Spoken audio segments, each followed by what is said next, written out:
Boa noite a todos. Obrigado pela presença. Hoje nós estamos representando o Centro Espírita Bezerra de Menezes nessa Semana Espírita. O Centro Espírita Bezerra de Menezes ele está localizado no Jardim Vitória, na Rua Nilo Coelho, número 201. Nossos trabalhos são em alguns dias da semana. Segunda-feira nós temos à tarde o atendimento fraterno e passes, um plantão. E depois nós fazemos vibração pelos doentes. À noite, às 20 horas, às 21h30, nós temos o estudo da doutrina e de livros básicos para quem já está mais adiantado, que já fez o curso básico. Na terça-feira, às 20 horas, nós temos uma reunião pública e depois uma reunião mediúnica. Na quarta-feira também uma reunião pública e uma reunião mediúnica. Na quinta-feira nós temos a reunião pública, evangelização infantil, juntos, e depois a reunião mediúnica. Esses são os trabalhos da nossa casa. Então agora eu vou convidar a Leila para fazer a prece inicial para nós iniciarmos os trabalhos. Muito obrigada.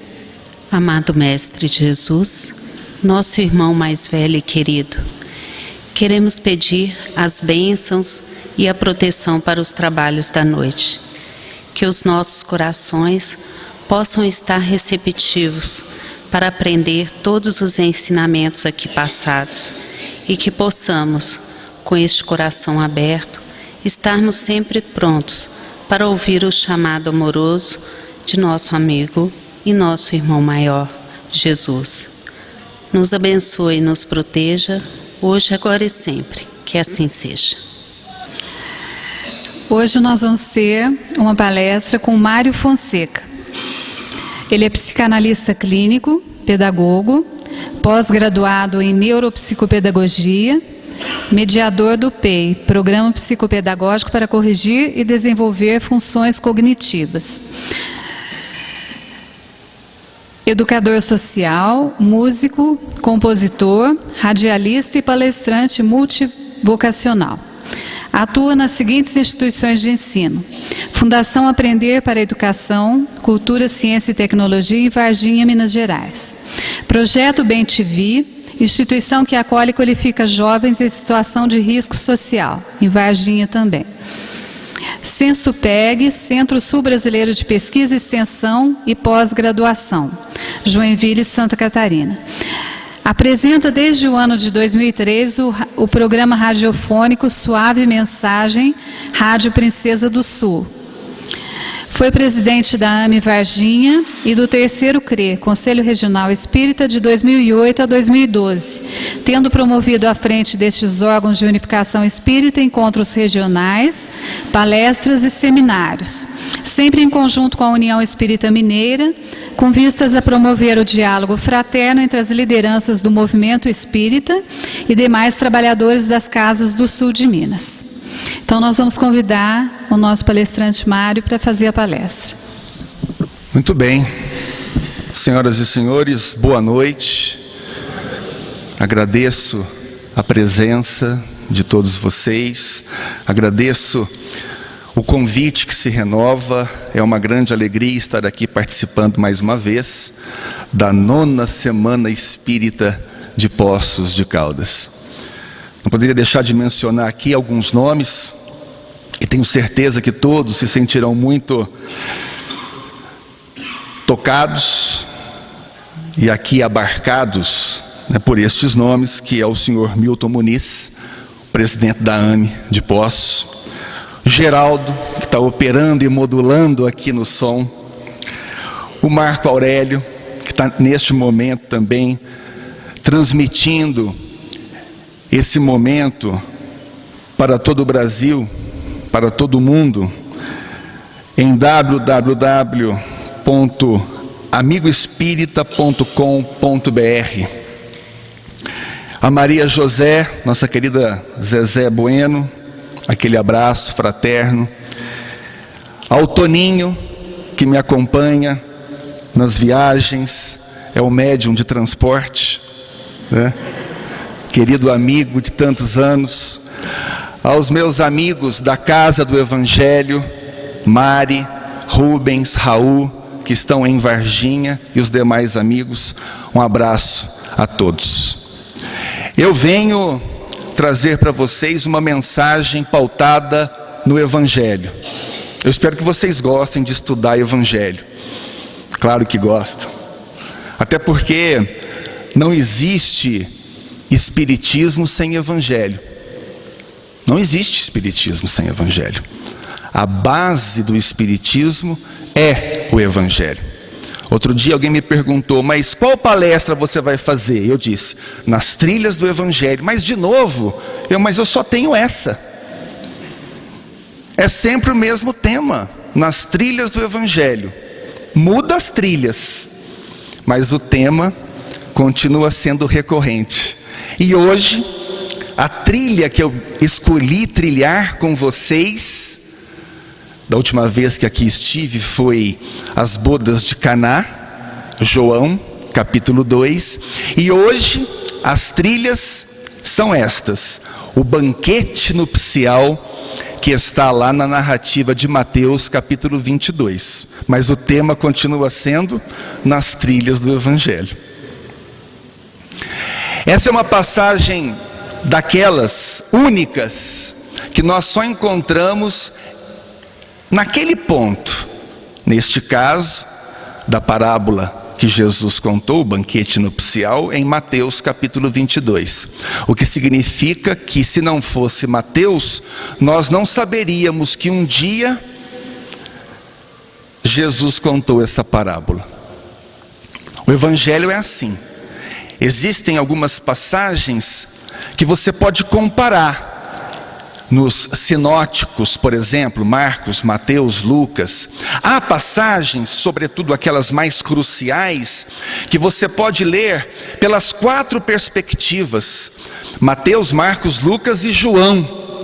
Mas há aquelas que são únicas, que você só encontra naquela narrativa, naquele ponto. E essa é precisamente uma delas. Evidente, existem outras. Por exemplo, essa que nós encontramos em Marcos, capítulo 14, versículos dos 50 ao 52. Então, todos o abandonaram e fugiram. Seguia um jovem envolto apenas num lençol de linho e o prenderam. Mas, soltando o lençol, escapou-lhes das mãos despido. Essa passagem, que eu estou citando como exemplo, é uma passagem única, você só encontra em Marcos. Agora, você pode se perguntar e deve se questionar, e é bom se preparar, porque será questionado como um estudioso do Evangelho, um espírita, um propagador da doutrina espírita. Mas se só esse jovem acompanhava Jesus naquele momento, quando ele foi capturado, a passagem se refere àquele momento em que Jesus é capturado no Getsemane, no Monte das Oliveiras, que fica ao leste do templo. Ficava. O Monte das Oliveiras está lá. E só. Como é que Marcos, que era muito jovem na época em que estes fatos se passaram, como é que ele ficou sabendo, se só esse jovem estava lá? Como é que ele ficou sabendo que esse jovem estava lá, viu, foi pego, escapou e fugiu despido, nu, pelado, no popular? Ora, pode ser que o jovem depois tenha contado para ele, não pode?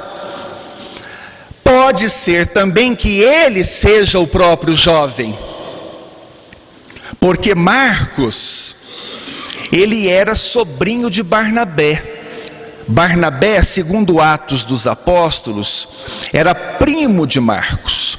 Mas segundo a obra Paulo e Estevão, da Lavra de Emmanuel, psicografado por Chico Xavier, dispensa comentários. Barnabé era tio de Marcos. E Marcos, João Marcos, era filho de Maria. Maria morava em Jerusalém. Muito provavelmente, inclusive, a ceia pascal se deu na casa da mãe de Marcos. Marcos era muito jovem quando estes fatos se passaram. Veja, ele era muito jovem, e ali nós vemos escrito que um jovem acompanhava Jesus. Ele é o único que escreve a respeito disso. Você vai ligando uma coisa na outra, e aí há uma grande possibilidade desse jovem ser o próprio que escreve muito tempo depois. Marcos, sobrinho de Barnabé, que esteve com Paulo na primeira expedição de Paulo para divulgar a boa nova do reino, para divulgar as ideias de Jesus, para fundar as primeiras comunidades cristãs, e que depois, do meio da viagem, ele ainda jovem, não tão jovem como nessa época, mas ainda muito jovem, ele volta para Jerusalém. As viagens eram muito difíceis. Eles, não raro, eram apedrejados, assaltados pelos caminhos. E jovem não dá, né? Marcos, ainda muito jovem, não dá conta disso. Ele volta. Na segunda viagem de Paulo, Marcos quer uma segunda chance. Paulo diz que não. Você já desistiu da primeira vez, já me largou no meio do caminho.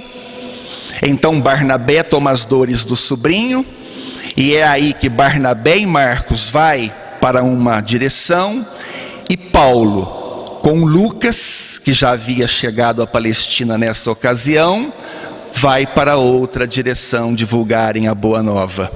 Maiores detalhes, leiam Atos dos Apóstolos, que o próprio Lucas escreveu, ou então Paulo e Estevão. Melhor, leiam os dois. O Evangelho é cheio de detalhes, detalhes que vão dando credibilidade à história. É uma coisa interessante, dos 4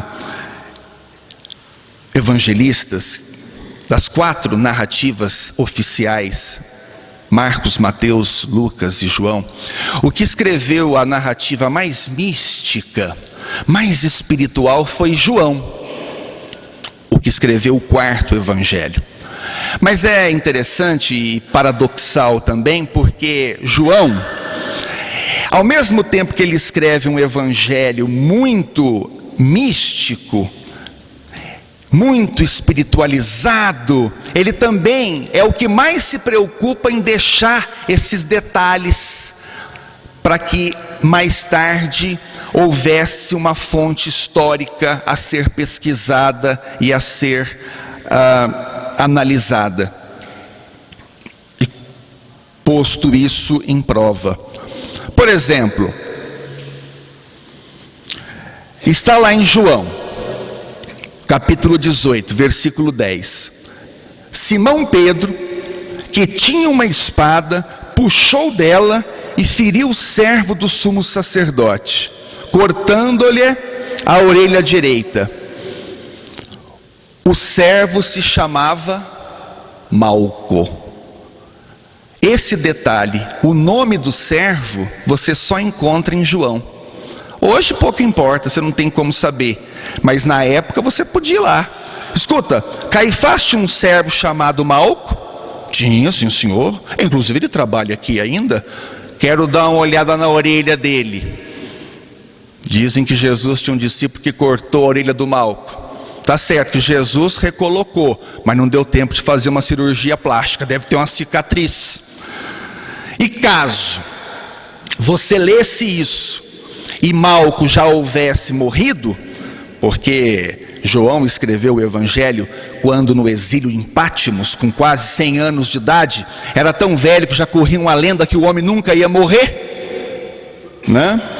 Caso Malco já tivesse morrido, certamente ia ter algum parente próximo. Você poderia confirmar a informação. Escuta, você é parente do Malco? Sou assim, o senhor Malco trabalhou para Caifás? Trabalhou lá pelos anos 30, exatamente. E ele tinha uma cicatriz na orelha? Mas não é que tinha, como é que você sabe? Não, era só para confirmar uma história que eu ouvi. Então João, ele tinha essa preocupação. Em Caná da Galileia, tema da última palestra que eu fiz aqui em Poços, tem um detalhe interessante.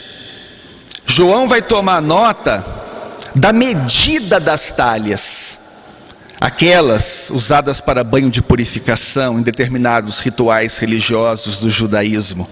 Ele vai dizer que cada talha tinha de 2 a 3 medidas. Cada medida equivale, mas isso ele não fala lá. Pressupõe que quem lê já sabe, mas quem não sabe pode pesquisar. Cada medida equivale a 45 litros.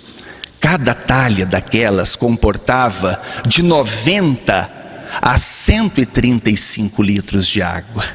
Multiplicando por 6, Jesus transmutou de água em vinho de 540 a 810 litros.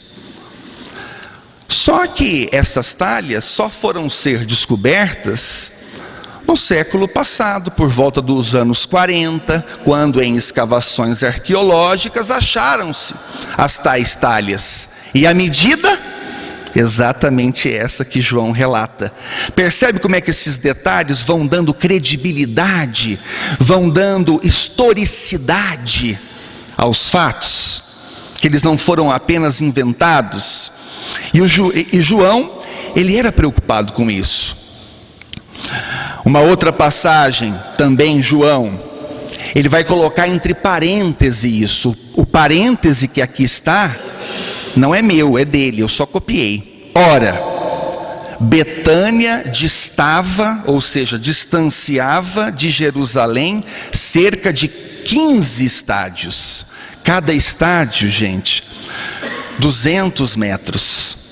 Era o quanto media o estádio romano, aonde se davam, né, as lutas dos gladiadores, aonde mais tarde os cristãos também serão lá lançados para serem devorados pelos leões famintos, o circo romano.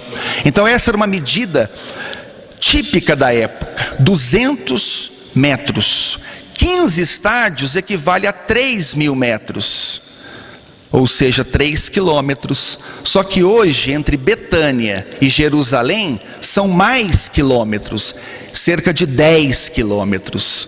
Mas na época, onde ficava Jerusalém velha, apenas 3 quilômetros. Então todos esses detalhes do Evangelho precisam ser conhecidos, porque eles são esses detalhes que vão dando mais credibilidade a toda a história. Evidente que também há as variações, nem tudo bate, e aí aqueles que tentam tirar a credibilidade do Evangelho, depauperar o Evangelho, eles pegam exatamente essas variações, eles chamam de incoerência. Será que são incoerências? Ou será que são variações? Vamos ver. Por exemplo, quanto ao nascimento de Jesus, Mateus, dizem os detratores do Evangelho, desconhece a presença dos pastores. Lucas desconhece a presença dos magos. Porque Lucas não faz nenhuma menção aos magos. Quem faz é Mateus. E Mateus não faz nenhuma menção aos pastores. Quem faz é Lucas. Mas é evidente que Lucas conhecia a presença dos magos. Mateus escreveu primeiro e Lucas leu a versão de Mateus. Então essas variações, elas significam o quê? Que a história não foi combinada, igual a gente combina uma mentira. Qualquer semelhança com a realidade não é mera coincidência, não é, senhoras e senhores? Onde se combina mentirinhas para a gente contar a mesma história. Não, você tem que contar desse jeito. Eu vou contar desse jeito. Combinado? Combinado. Eles não combinaram nada. Então essas variações não são incoerências. Eles não tinham essa preocupação. A ideia era cada um transmitir a sua visão dos fatos. Portanto, essas variações, elas dão muito mais credibilidade do que o contrário, do que depõe contra. O último exemplo desse prefácio, ainda das variações, quanto à morte de Jesus, a questão do túmulo. Segundo Mateus, Maria Madalena e uma outra Maria, mãe de Tiago, é que encontraram o túmulo vazio. Porém, na versão de Marcos, havia uma terceira pessoa, Salomé. Então, algumas pessoas dizem, tá vendo, a história não bate, cada um fala uma coisa, isso é mentira. Ao contrário, é exatamente por conta dessas variações que o Evangelho compõe uma história que tem todas as provas, se você for analisar, de que realmente os fatos aconteceram. E ali nós temos a visão de várias pessoas. Terminado esse prefácio, eu vou ler para vocês agora a parábola dos convidados, ou o banquete nupcial, como também é conhecida. Tomando de novo a palavra, falou-lhes Jesus em parábolas, dizendo: o reino dos céus é semelhante a um rei que preparou a festa para o casamento de seu filho. Enviou os criados para chamar os convidados à festa, mas eles não quiseram vir. Mandou novamente outros servos, ordenando-lhes: dizei aos convidados, o banquete já está pronto, os bois e animais de corte já foram abatidos, tudo está preparado, vinde para a festa. Mas sem se incomodarem, eles se foram, um para o campo, outro para o negócio. Outros, agarrando os servos, maltrataram e os mataram.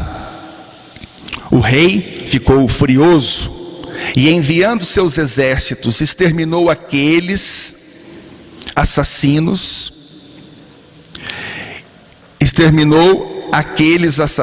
e tocou fogo em suas cidades.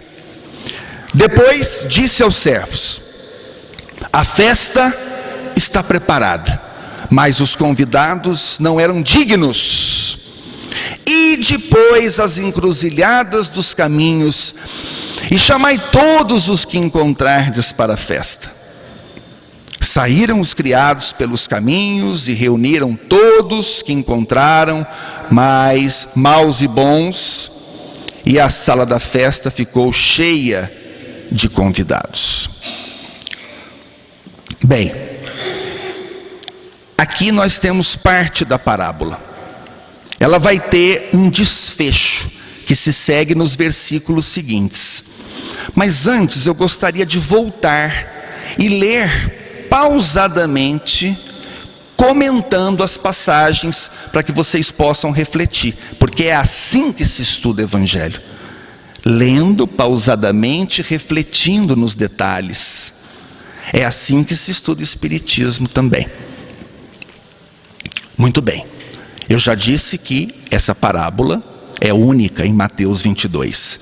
Já disse que ela também pode ser chamada, porque assim é conhecida, como banquete nupcial. Parábola, nesse sentido do Evangelho, é uma história curta que traz em si um ensinamento moral. Ok, tomando de novo a palavra, não dá a sensação de que está acontecendo alguma coisa? Ninguém começa um livro assim, tomando de novo a palavra. Não dá a sensação que tem alguma coisa acontecendo? O que está acontecendo? Vocês não têm essa impressão? Tomando de novo a palavra. Tem alguma coisa acontecendo. Ele está tomando a palavra de novo. Bem, vou contextualizar. Nós estamos em Mateus capítulo 22. De Mateus capítulo 19 até Mateus capítulo 28, que são 10 capítulos, você tem os últimos dias de Jesus, a última semana de vida de Jesus, encarnado, evidentemente.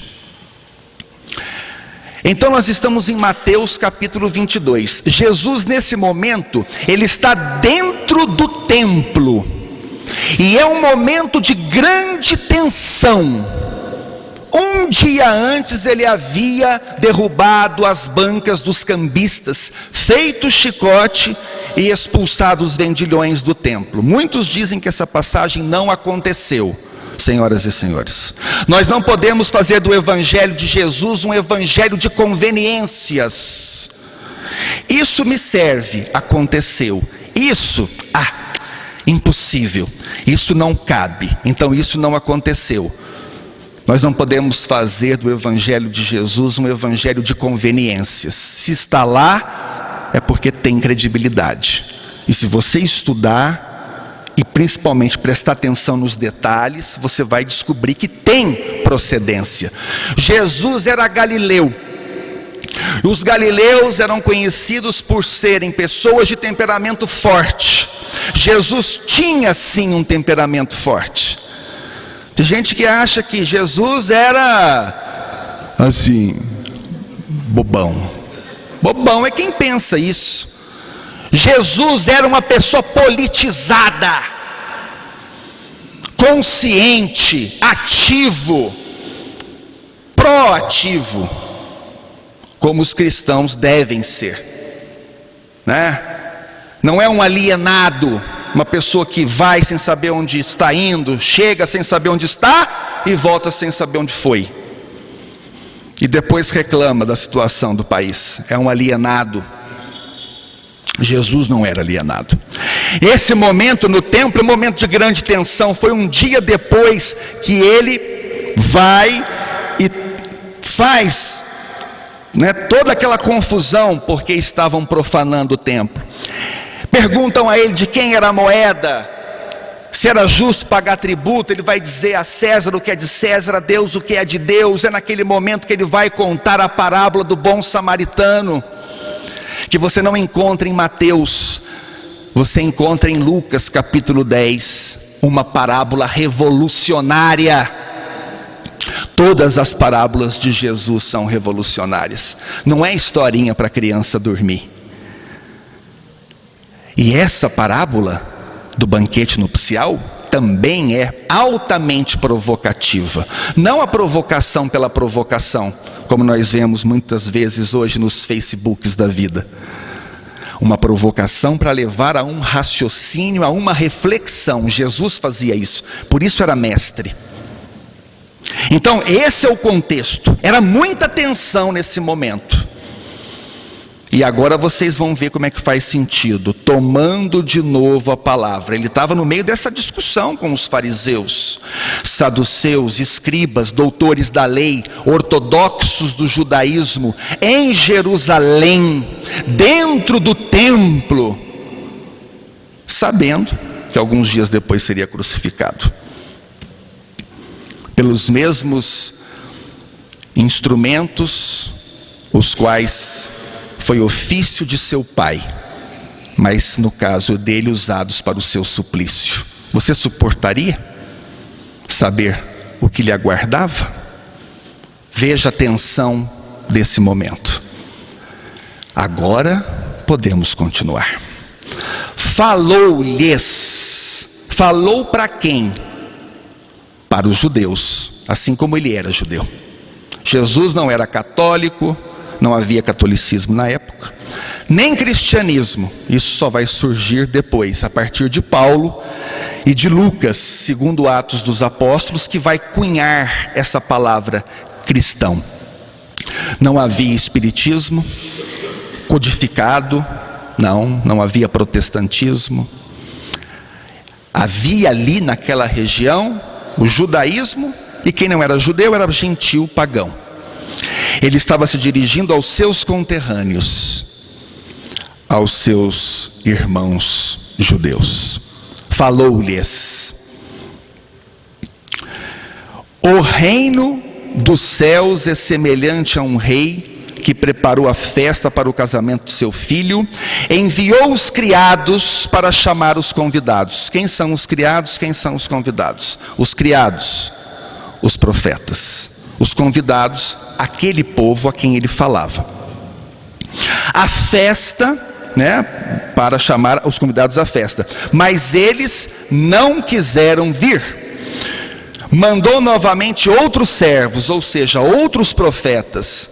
Estão lá no Antigo Testamento, ordenando-lhes: dizei aos convidados, o banquete já está pronto, os bois e animais de corte já foram abatidos, tudo está preparado, vinde para a festa. O trabalho já estava feito, era só ir para a festa.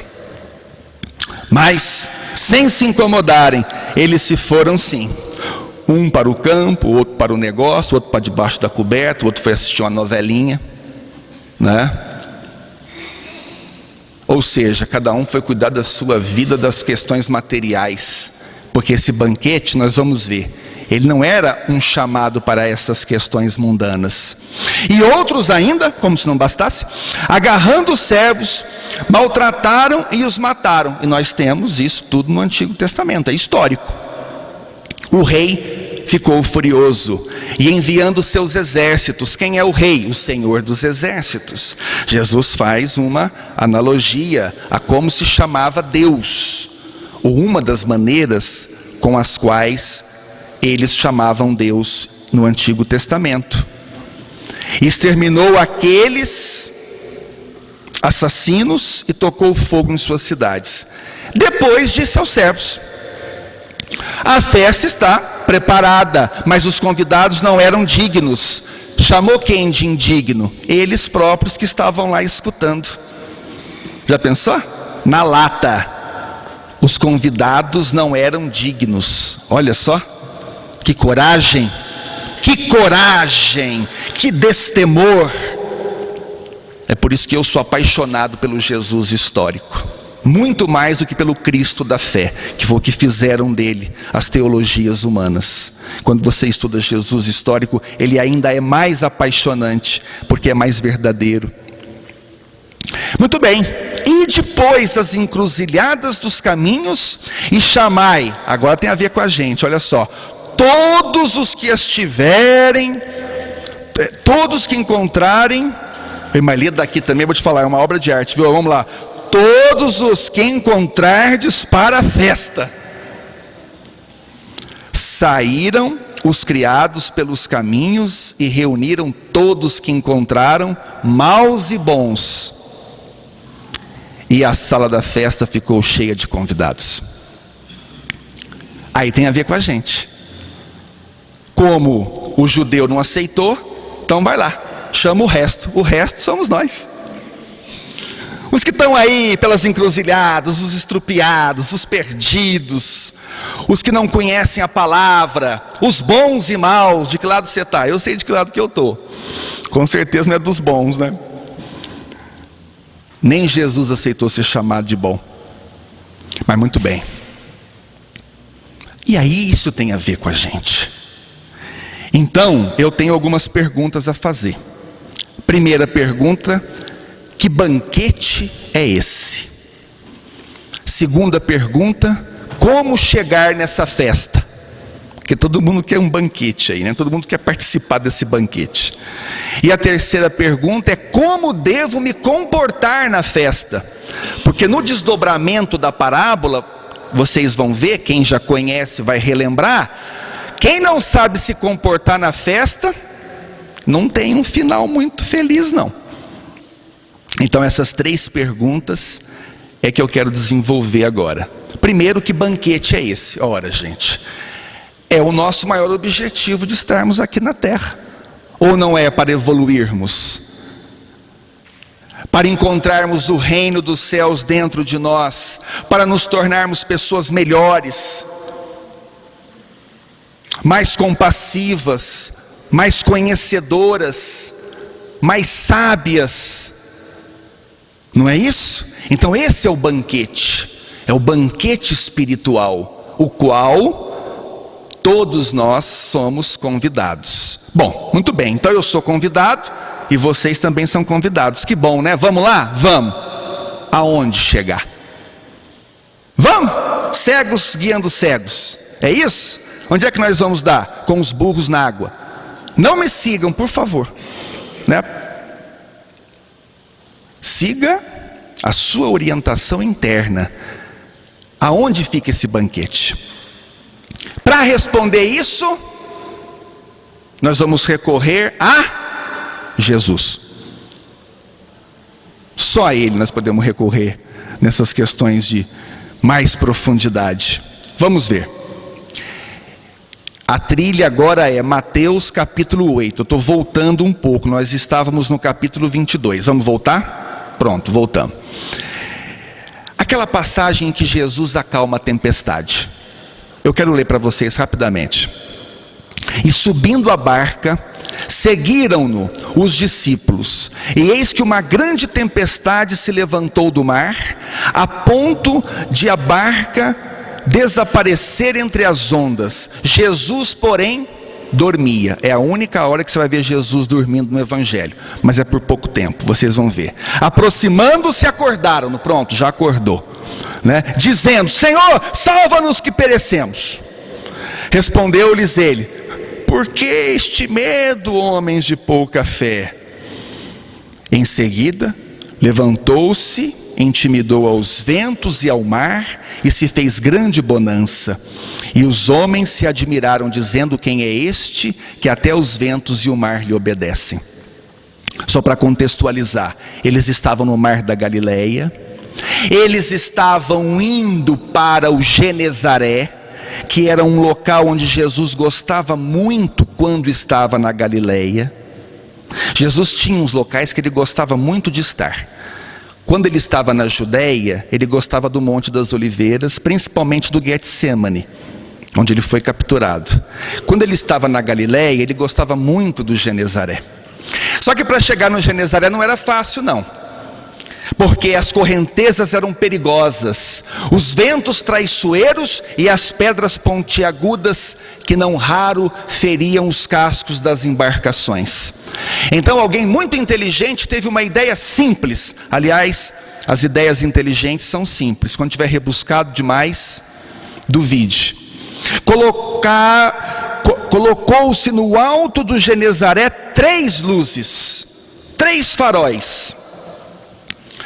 Ao capitão da embarcação cabia prestar atenção quanto ao posicionamento da embarcação diante daquelas luzes. Quando você avistasse apenas um único foco de luz, um único farol, ali, naquele momento, você podia fazer a conversão e seguir rumo ao Genezaré, porque ali, naquela posição, não haviam pedras, nem correntezas perigosas e nem ventos traiçoeiros, e nunca mais houve naufrágio no mar da Galileia por causa disso.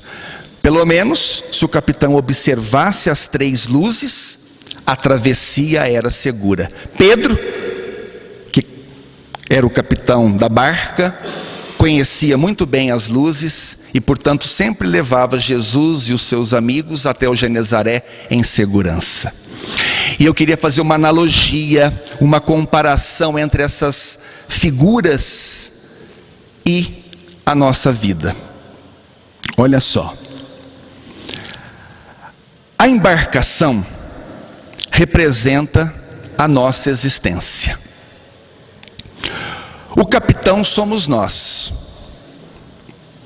As águas do mar representam as águas da vida, e às vezes as águas ficam agitadas.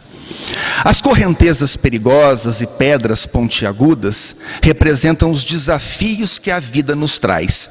Todo mundo aqui tem problema. Todo mundo aqui tem desafio para resolver. Tem ou não tem? Isso faz parte da vida.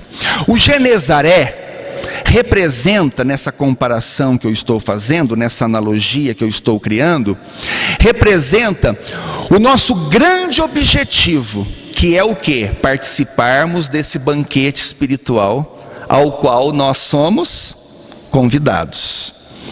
E as 3 luzes, os 3 faróis, representam aquilo que nós temos que prestar atenção na vida para não naufragarmos nas águas da vida e chegarmos no Genezaré e participarmos desse banquete espiritual. Quais são os 3 faróis? Muito bem. Nessa analogia que eu estou criando para exemplificar, os 3 faróis são esses, senhoras e senhores. O primeiro farol, o Antigo Testamento. Quem coloca ele para a gente é Moisés.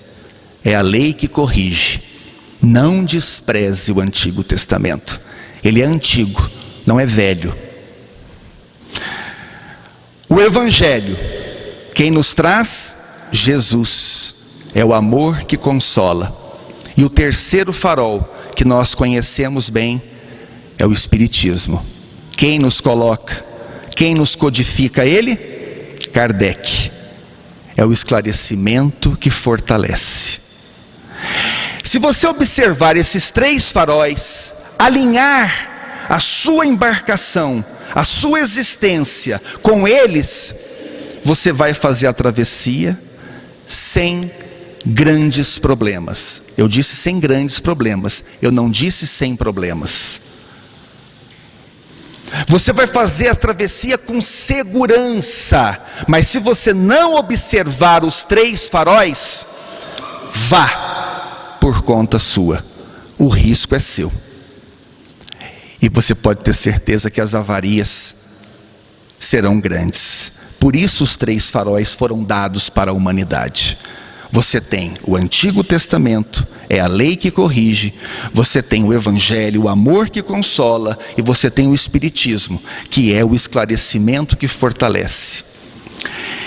Eu não poderia deixar de comentar algumas passagens de cada uma destas luzes que Deus permitiu fosse colocado para nós, para iluminar, nortear a nossa travessia. O Antigo Testamento. Bem, eu escolhi essa passagem, um salmo, o Salmo 22 ou 23, depende de qual Bíblia você usa como referência. Se é uma tradução católica, Salmo 22. Se é uma tradução protestante, é o Salmo 23. Porque difere a tradução católica da tradução protestante quanto à nomenclatura, a organização numérica. Mas tanto uma versão como a outra são 150 salmos. Salmo 22 ou Salmo 23. O Senhor é meu pastor, nada me falta. Tem uma tradução que diz: o Senhor é meu pastor, nada me faltará. E uma outra que diz: o Senhor é meu pastor e não me faltará. Ou seja, ainda que algo me falte, o Senhor, Ele não me faltará. Que é muito interessante também essa interpretação. Em verdes prados Ele me faz deitar. Conduz-me junto às águas refrescantes. Vou fazer igual Roberto Carlos, ficar de ladinho. Refaz a minha alma. Pelos caminhos retos Ele me leva por amor do seu nome. Ainda que eu atravesse o vale escuro, nada temerei, pois estais comigo. Vosso bordão e vosso báculo são o meu amparo. Preparais para mim a mesa à vista de meus inimigos. Ungis de óleo minha cabeça, transborda minha taça. Graça e misericórdia hão de seguir-me por todos os dias da minha vida, e habitarei na casa do Senhor na amplidão dos tempos. Senhoras e senhores, se você ler esse salmo, como qualquer outro salmo, com fé no sentido etimológico da palavra, do grego fidelis, que é fidelidade, que é sintonia, eu tenho certeza, ao terminar de ler este salmo, você não será mais o mesmo. Eu tenho certeza disso. Não tenha certeza disso porque eu tenho. Experimente isso na sua vida. Algo se transforma. Você acessa uma egrégora de luz, e a física quântica pode muito bem explicar isso, mas eu não venho aqui para falar de física quântica. Mas se você quiser saber, pesquise. Você fica diferente, a tua força muda, tuas emoções tonificam, e você consegue dar a volta por cima e transformar obstáculos em desafios e resolver os seus problemas. Por isso eu quis exemplificar uma passagem do Antigo Testamento aqui hoje. E peguei mais uma, Eclesiastes capítulo 3, só um pedacinho, porque é de muita sabedoria essa passagem. Para tudo há um tempo, para cada coisa há um momento debaixo dos céus. Há tempo para nascer e tempo para morrer. Tempo para plantar e tempo para arrancar o que for plantado. Tempo para matar e tempo para sarar. Tempo para demolir e tempo para construir. Que mais? Há muito tempo. Olha só. Tempo para chorar e tempo para rir, tempo para gemer e tempo para dançar, tempo para tirar pedras e tempo para juntá-las, tempo para dar abraços e tempo para apartar-se, tempo para procurar e tempo para perder, tempo para guardar e tempo para atirar fora, tempo para rasgar e tempo para costurar, tempo para calar e tempo para falar, tempo para amar e tempo para odiar, tempo para a guerra e tempo para a paz. E talvez um dos nossos maiores problemas é que nós confundimos os tempos das coisas. Quando é para calar, fala. Quando é para falar, cala. Quando é para viver, não quer viver. Quando não há mais tempo de viver, aí quer viver tudo que não viveu.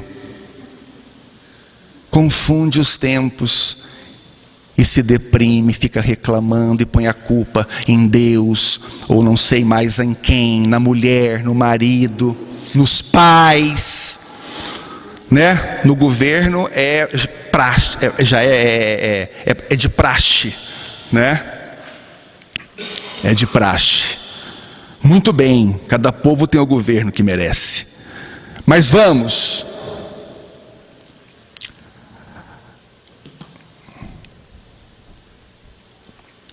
Vamos pegar o segundo farol, o Evangelho. Eu já fiz várias citações do Evangelho, mas eu gostaria de ler apenas essa passagem, o Sermão da Montanha, Mateus capítulo 5. Gandhi, Mahatma Gandhi, que fez a Revolução da Paz na Índia, uma grande revolução sem levantar arma, né? Ele vai dizer o seguinte, ele que nem era cristão, era hindu, mas era um grande cristão, né, no sentido maior da palavra. Ele vai dizer que se todos os livros se perdessem e restasse apenas o Sermão da Montanha, nada teria se perdido. Que maravilha é o Sermão da Montanha! É o decálogo da felicidade. Felizes os que têm espírito de pobre, porque deles é o reino dos céus. Espírito de pobre. Tem uns que dizem assim, depende da tradução, felizes os pobres de espírito. Então Jesus não era feliz porque ele era rico de espírito? Aí seria uma contradição do Evangelho.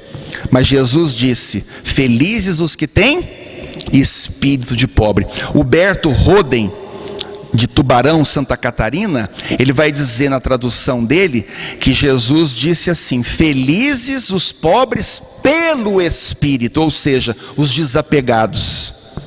Você é desapegado? Então você é pobre pelo Espírito, você é feliz.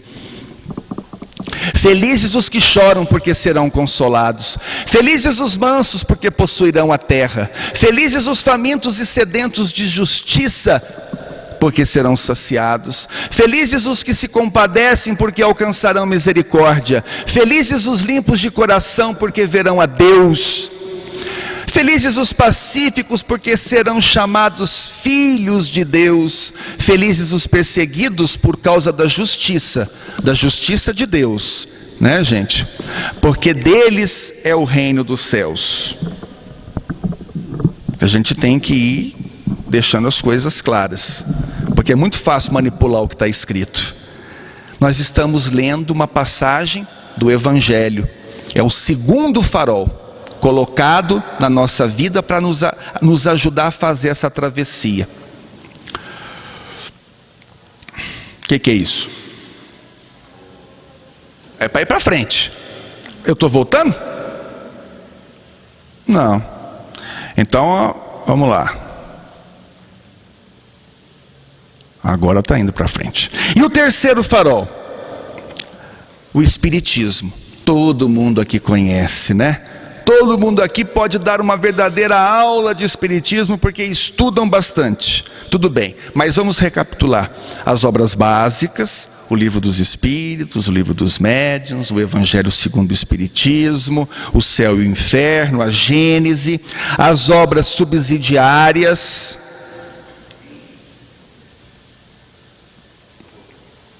Mas eu estou apertando no botão certo. Eu vou pedir uma gentileza, então. Se continuar me sabotando aqui, você aperta para mim. Nós vamos no analógico, não tem problema. As obras subsidiárias. A Revista Espírita, né, que Kardec criou, foi seu diretor até a sua morte, está aí até hoje. Instruções práticas sobre as manifestações espíritas, que hoje a FEB, a União Espírita Mineira, lança como aquele opúsculo, aquele livreto que é fantástico. Toda a casa espírita tem que ter aquilo em abundância, principalmente para quem está chegando no Espiritismo. Faz parte das obras básicas. O que é o Espiritismo? O Espiritismo em sua expressão mais simples. Olha que trabalho teve Kardec.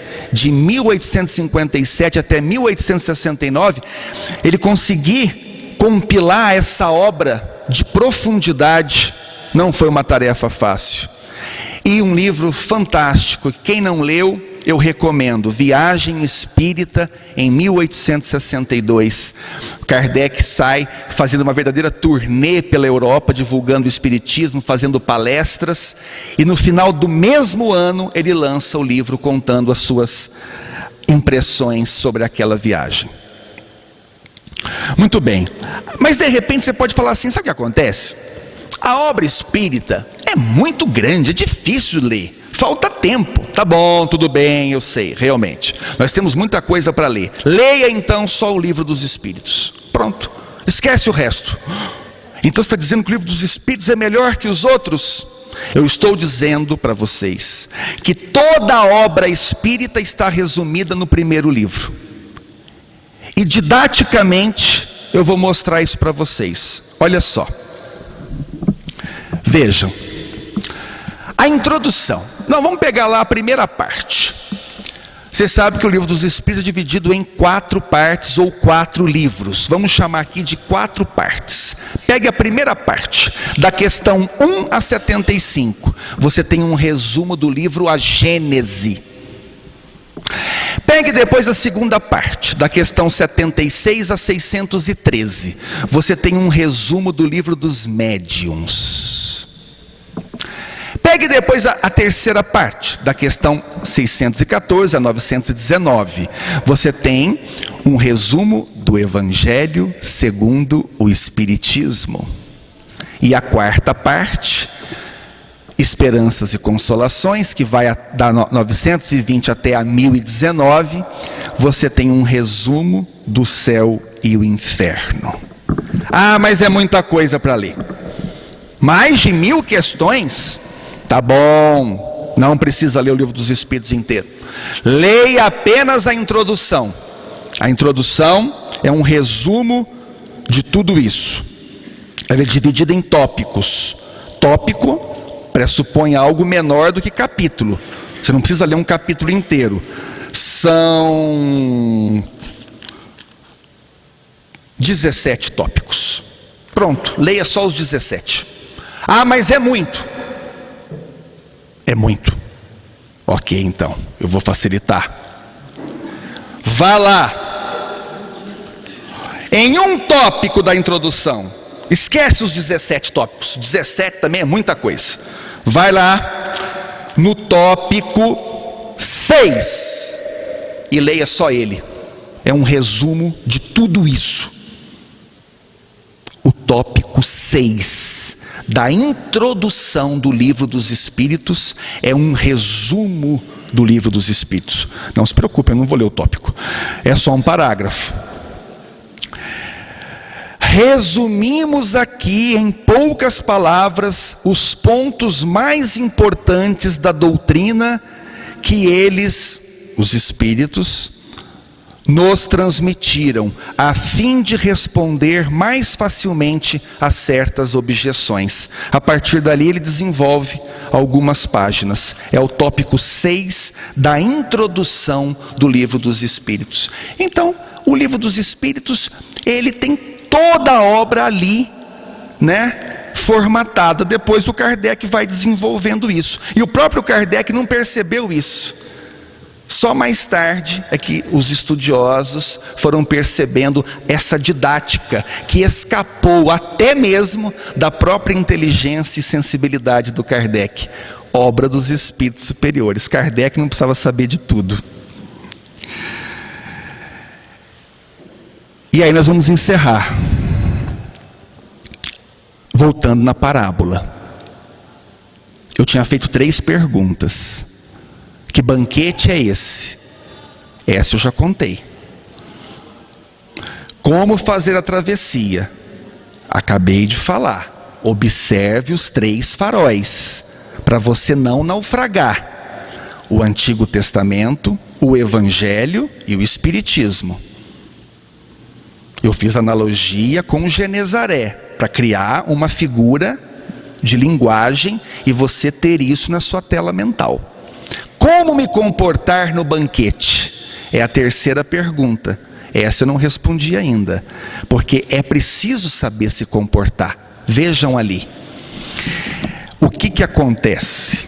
Entrando o rei para ver os que estavam à mesa, viu um homem que não vestia roupa de casamento. E lhe disse: amigo, tá bom, como entraste aqui sem vestir roupa de casamento? Mas ele se calou. Quem cala consente, né? Então o rei disse aos seus ministros: amarrai-o de pés e mãos e atirai lá fora na escuridão.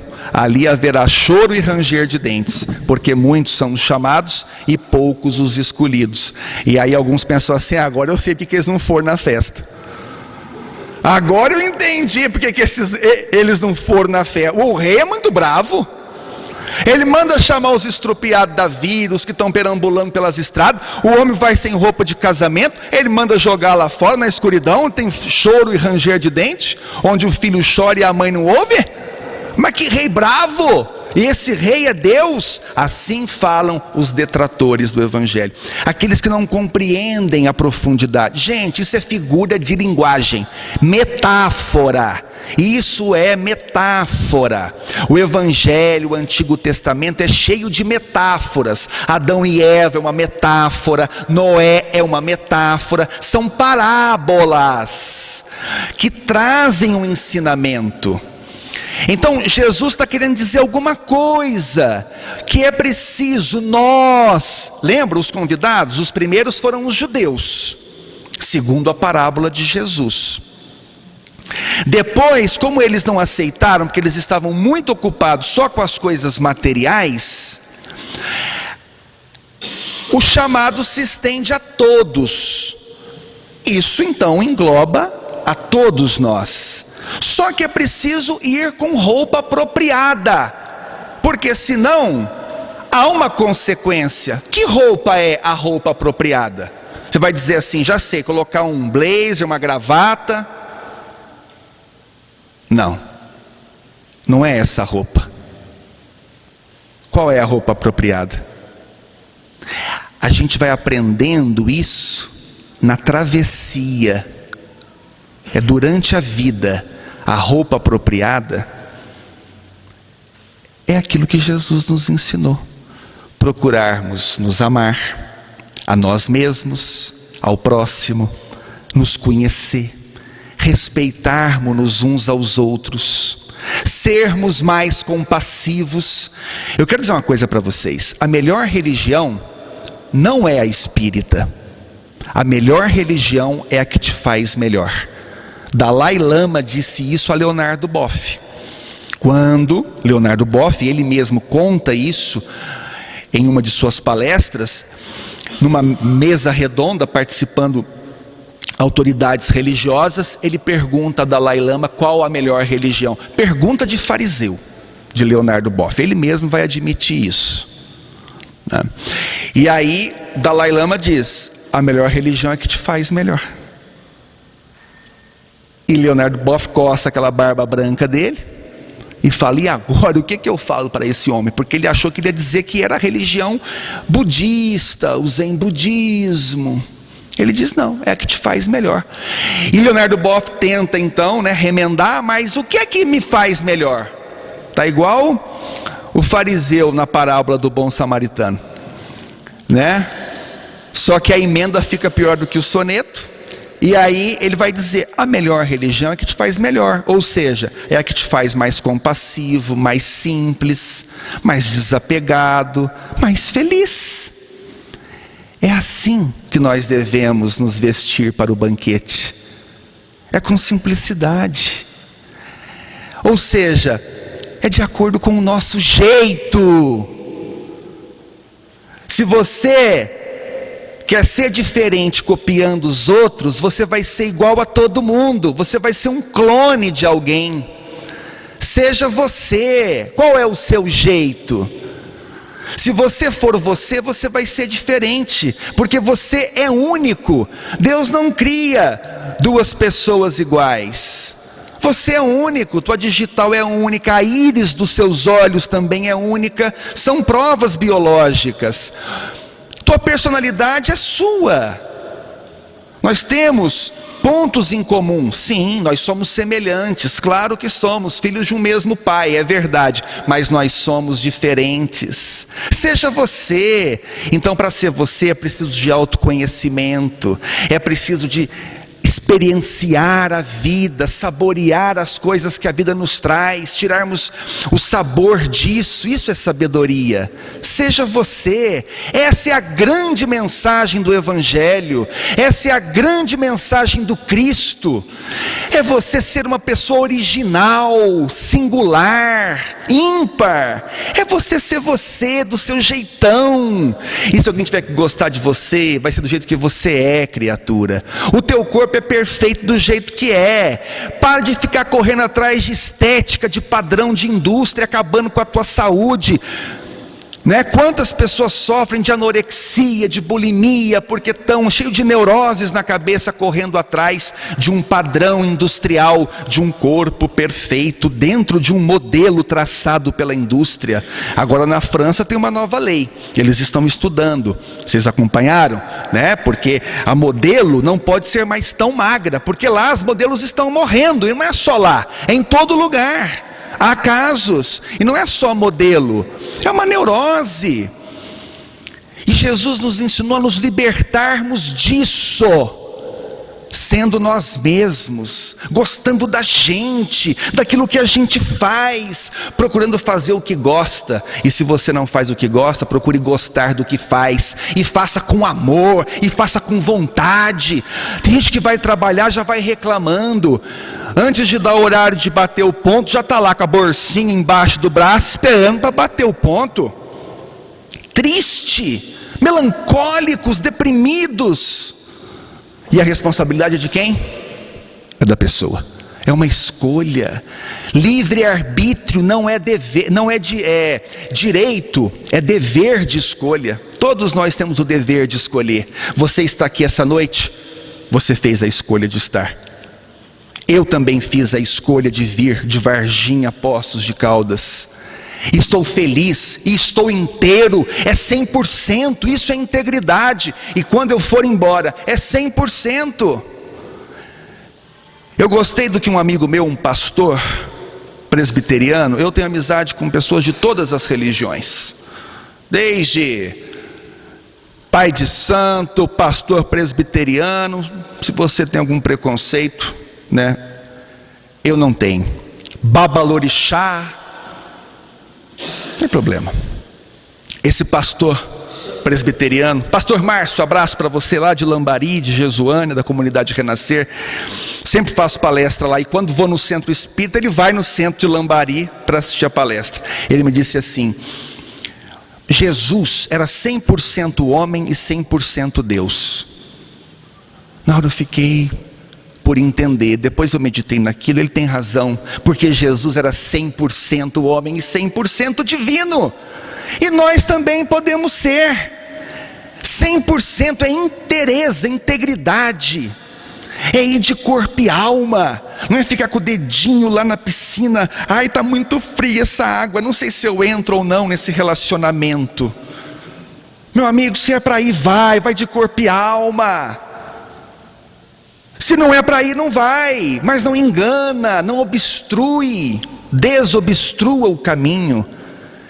Então eu penso que ser cristão é isso, e só vale a pena ser cristão se for assim. Porque se for para ser um alienado, se for para ficar preocupado com aparência, com roupa, com cabelo apenas, para fazer palestra e falar bonito, não vale a pena ser cristão. Vale a pena ser qualquer outra coisa. Meus queridos, é isso que eu desejo para vocês. Que o caminho seja brando a teus pés, o vento sopre leve em teus ombros, que o sol brilhe cálido sobre tua face, que as chuvas caiam serenas em teus campos, e Deus, e até que eu de novo te veja, você, Deus te guarde na palma de sua mão. Eu desejo um feliz 2015, ainda há tempo para se dizer isso, temos muitos meses para viver, com saúde, com paz, com trabalho, não no sentido grego, tripálios. Trabalho vem de tripálios, instrumento de tortura. Não veja o seu trabalho como tortura, mas como um trabalho gratificante, não só para ganhar dinheiro. O dinheiro é consequência, não deve ser objetivo de trabalho. Dinheiro é consequência, e só vem antes de trabalho no dicionário. Na vida você trabalha, depois você ganha dinheiro, é consequência. Um trabalho que você possa realmente se sentir pleno e ver um sentido maior em estar ali trabalhando, seja onde for, varrendo um chão, operando, não interessa, ensinando, aprendendo. Um ano com muita prosperidade. E como Jesus era um grande provocador, e não um provocador pela provocação, olha só, quem provoca por provocar traz discórdia. Agora, quem provoca para fazer o outro refletir, leva o conflito. O conflito é bom. Por isso Jesus falou: eu não vim trazer a paz, eu vim trazer a espada. Muitos interpretam erroneamente e fazem guerra, distorcem. Isso que acontece hoje no Oriente Médio, aconteceu muito nas religiões cristãs. Ou vocês esquecem? Não, não há como. E não estou falando mal de nenhuma religião, é histórico. Não é nenhuma novidade para a humanidade. De forma alguma. As cruzadas, guerras entre católicos e protestantes. Vamos em nome da espada. Isso é discórdia. Jesus não veio trazer discórdia, veio trazer o conflito. E isso é bom. Então ele não provocava por provocar, para irritar só.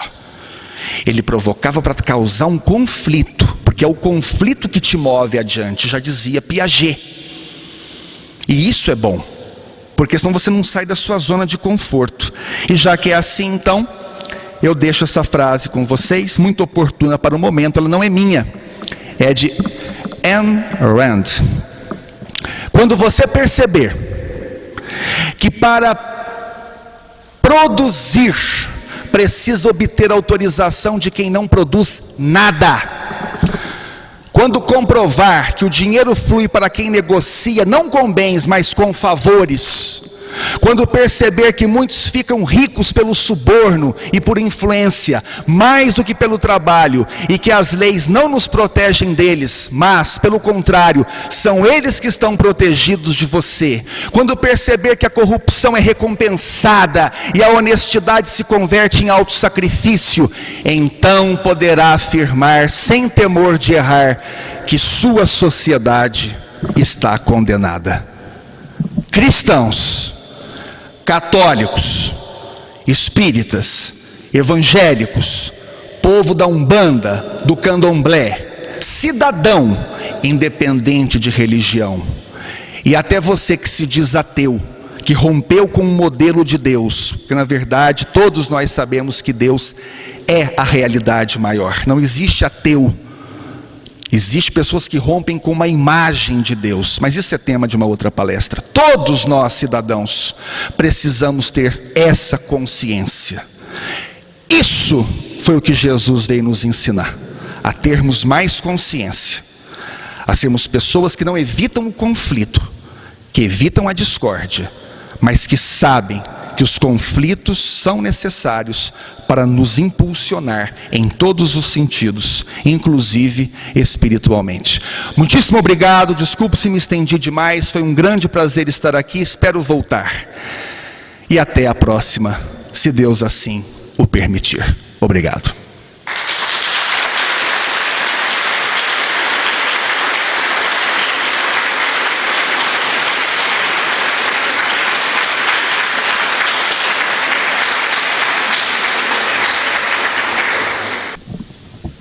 Bom, gente, vamos fazer a nossa prece final, agradecendo a oportunidade de estarmos aqui hoje, né? Ouvimos essas palavras tão sábias, um resumo, pensando sempre nos nossos 3 faróis, que às vezes a gente esquece, né? Parece que nosso único farol é o Espiritismo, e a gente lembra de grandes mensagens que vieram antes do Espiritismo, né? A primeira mensagem que eu fui fazer numa casa espírita, eu falei sobre o livro de Jó. E Jó para mim foi uma pessoa, foi um texto muito importante.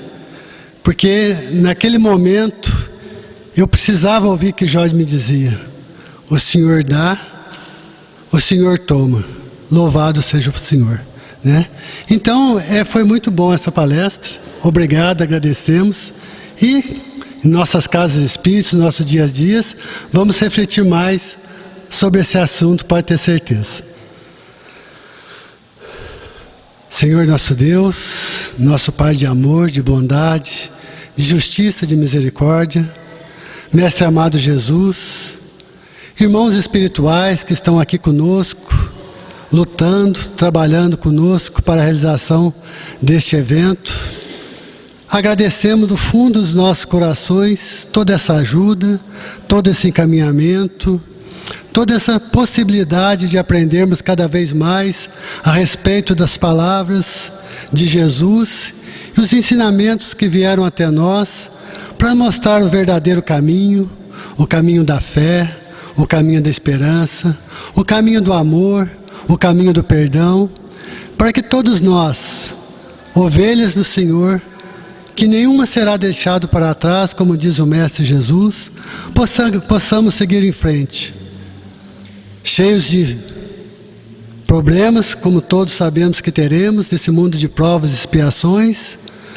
mas também sabemos que existe uma luz infinita no céu, que Deus nos acendeu para nós e que devemos seguir. Agradecemos sempre e peçamos a Deus, ao Pai Celestial, que esteja sempre conosco amanhã, durante o resto dos trabalhos da Semana Espíritas e sempre na nossa casa, para continuar o nosso trabalho de paz, de amor, de justiça, de caridade, que assim seja.